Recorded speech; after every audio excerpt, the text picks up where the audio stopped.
شيخ صباح الفل الاول يا شيخ، عامل ايه؟ والله الحمد لله تمام. طب صلي لنا على النبي الاول كده، عشان احنا عايزينك النهارده في حاجه مهمه قوي.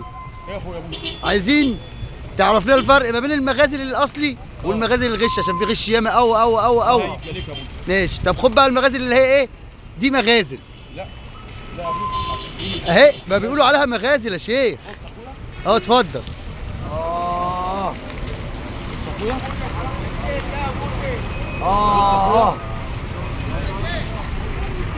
بص اخويا. بص اخويا. تعالى هنا. يلا بينا، بسم الله الرحمن الرحيم. دي مغازل منقرشه. اه تمام. تمام كبيره اهي. تمام. وديت مغازل بلدي. الصلاة على النبي. وديت مغازل موديل اصفر. وديت مغازل بازراميط. الله الله الله الله الله، دي انواع يا شيخ. سبعه. هقولهم لك دلوقتي. تمام. دي بقى اسمها ايه؟ ايوه خرمان. اسمها ايه؟ خرمان. خرمان. ماشي. ودي اسمها ايوه ماشي. سيكاميكشا. طب ورينا وشها كده يا شيخ عشان نعرفوها. ايوه سيكاميكشا دي اسمها سيكاميكشا. ماشي.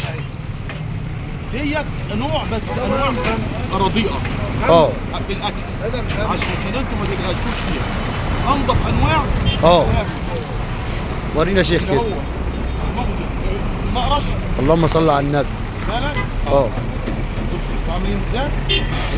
بلدي بتاعتنا. اللهم صل على النبي. ودي الاصفر.